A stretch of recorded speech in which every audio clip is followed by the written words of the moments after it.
Welcome to mathematics classes. Today we will learn in mathematics 10 class exercise 4.3 question number 8. A train travels 360 km at a uniform speed. ठीक है, इसने लिखा कि एक रेलगाड़ी जो है अपनी एक समान चाल से 360 किलोमीटर की जो दूरी है उसको तय करती है. ठीक है, if the speed had been 5 kilometre more, अगर उस रेलगाड़ी की जो स्पीड है वो 5 किलोमीटर प्रति घंटा बढ़ा दी जाती है, it would have taken 1 our less for the same journey. तो वो 360 किलोमीटर की दूरी को पूरा करने में जितना समय पहले लेती थी उससे 1 घंटा कम समय लेती है. आपने रेलगाड़ी की जो स्पीड है ना, जो चाल है वो निकालनी है. ठीक है, तो देखिए सॉल्यूशन. जो इसकी यूनिफॉर्म स्पीड है, that uniform speed of train, वो हम कंसीडर करते हैं x किलोमीटर पर आवर. ठीक है, मान लीजिए अगर रेलगाड़ी पहले 40 किलोमीटर प्रति घंटा की चाल से चलती है तो यूनिफॉर्म स्पीड है वो उसकी 40 हो गई. अगर उसमें 5 किलोमीटर प्रति घंटा बढ़ा देंगे तो उसकी जो स्पीड है वो कितनी हो जाएगी, 40 जमा में 5 यानी 45 किलोमीटर प्रति घंटा.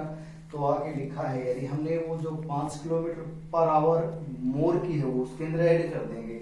If the speed had been 5 kilometre per hour more than speed of train, क्या हो जाएगी, x प्लस 5. ठीक है, जैसे 40 प्लस 5 हो गई थी ना, वैसे x plus 5 kilometre per our. ठीक है, अब डिस्टेंस ट्रेवल लिख लेते हैं. जो डिस्टेंस ट्रेवल है वो है हमारे पास 360 किलोमीटर. अब जो टाइम निकालने का फार्मूला होता है, ठीक है, वो होता है distance upon speed. Distance upon speed.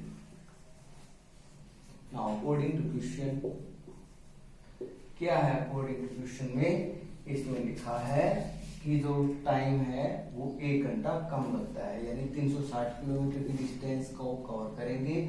पहले हम यूनिफॉर्म स्पीड से करते हैं, ठीक है, और फिर 360 किलोमीटर की डिस्टेंस है उसको स्पीड को इंक्रीज करते हैं तब करते हैं. देखिए मान लीजिए पहले 5 घंटे का टाइम लगता था, मान लीजिए, ठीक है, तो बाद में कितना लगेगा, 4 घंटे का, क्योंकि 1 घंटा कम समय लगता है.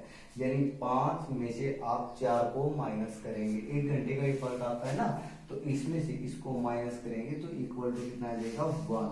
ठीक है, ये टाइम है, टाइम होता है आवर में, तो ये 1 आवर हो गया. ठीक है, यहाँ से आप इसको सिंप्लीफाई करेंगे और क्वाड्रेटिक इक्वेशन बना करके x की वैल्यू निकालेंगे. इसको सिंप्लीफाई करते हैं. सिंप्लीफाई करने के लिए क्या करेंगे, इसका एलसीएम ले लेंगे. 1 को 1 बाई 1 कर सकते हैं, तो एलसीएम आ जाएगा x इंटू एक्स प्लस 5. ठीक है, ये आ गया हमारे पास इसका एलसीएम. तो यहाँ से x कैंसिल हो जाएगा, तो ये रहेगा 360 into x plus 5 minus x plus 5 से x प्लस 5 कैंसिल हो जाएगा. 360 को x के साथ मल्टीप्लाई कर देंगे, 360 इंटू एक्स.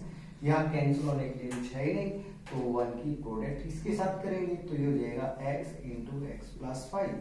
ठीक है, तो ये हो जाएगा दिस इम्प्लाइज दैट. इससे आगे सोल्व करते हैं. 360 को x के साथ मल्टीप्लाई करेंगे, 360x प्लस 36 पंजे 100 हो जाएगा 1800, और माइनस में 360x और इक्वल टू x को x के साथ मल्टीप्लाई करेंगे तो x स्क्वायर हो जाएगा और प्लस 5x हो जाएगा. नीचे वाले को छोड़ देंगे क्योंकि दोनों साइड का एलसीएम आप ले चुके हैं.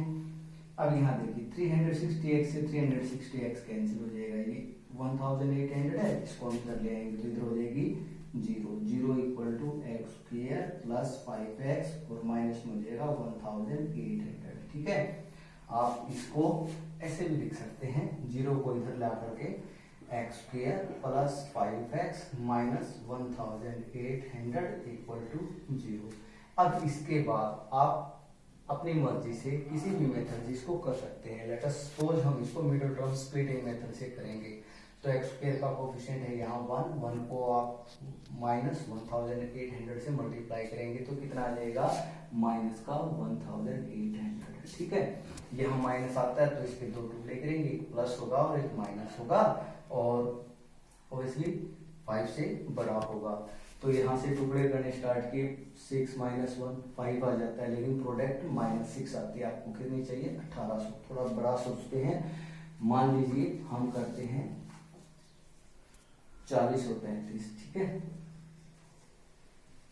40 माइनस 35 करेंगे तो भी हमारे पास 5 आ जाएगा। दोनों की गुणा करते हैं तो कितना आ जाता है यहाँ 35 दूनी 70 दूनी 140, यानी लगभग 1400 के आसपास आता है। थोड़ा सा और बड़ा सोचेंगे, 45 माइनस 40 करते हैं, ठीक है। 45 चौका 180, ये टुकड़ा ये बिल्कुल सही है, तो ये पेड़ आ जाएगा। यानी आप लिख सकते हैं इसको x square plus 45x minus 40x और माइनस 1800 इक्वल टू 0। यहाँ इन दोनों में कॉमन लिया आपने x, तो आपके पास आ जाएगा x प्लस 45। यहाँ से माइनस 40 को कॉमन ले लेंगे, आपके पास x प्लस 45 आ जाएगा इक्वल टू 0। यहाँ पर प्लस इसलिए है क्योंकि यहाँ से हमने माइनस कॉमन लिया, ठीक है। अब एक टर्म ये है, एक ये टर्म है, इन दोनों में कॉमन आ जाएगा x प्लस 45 और यहाँ से x minus 40 equal to 0। When x plus 45 equal to 0, then value of x equal to minus 45, यानी x की वैल्यू माइनस 45 आ गई, जो कि इम्पॉसिबल है। क्यों? क्योंकि स्पीड है वो कभी नेगेटिव नहीं होती, ठीक है। इम्पॉसिबल लिख दीजिए या आप नॉट पॉसिबल लिख सकते हैं। When x minus 40 equal to 0, then x equal to 40, ठीक है। ये आ गया, तो ये पॉसिबल है क्योंकि प्लस है। Therefore आप लिख सकते हैं Therefore uniform speed of train is 40 kilometre per our. यही आपने फाइंड आउट करनी थी, यहाँ लाइन लिखनी पड़ेगी आपने, ठीक है। x यानी uniform speed of train is 40 kilometre per our, ठीक है। आई होप ये आपको क्वेश्चन अच्छे से समझ में आ गया होगा, ठीक है। तो इसको लाइक कीजिए, वीडियो को शेयर एंड सब्सक्राइब भी जरूर करें। Now next question, question number 9। 2 water taps together can fill a tank in 9 and 3 by 8 hours। इसमें लिखा है 2 पानी के नल हैं, ठीक है। वो दोनों अगर इकट्ठे चलाए जाते हैं तो एक टैंक को यानी एक होज को वो 9 सही 3/8 घंटे में पूरा भर देते हैं। 9 सही 3/8 का हुआ 9 8 72 और 3 75, यानी 75/8 घंटे में उसको पूरा भर देते हैं, ठीक है। अब इसने आगे लिखा था tap of larger diameter takes 10 hour less than the smaller one to fill the tank separately. अगर दोनों को अलग अलग चलाया जाता है तो इसने ये लिखा वो नल जिसका डायमीटर या व्यास लगा लीजिए ज्यादा है, ठीक है, वो दूसरे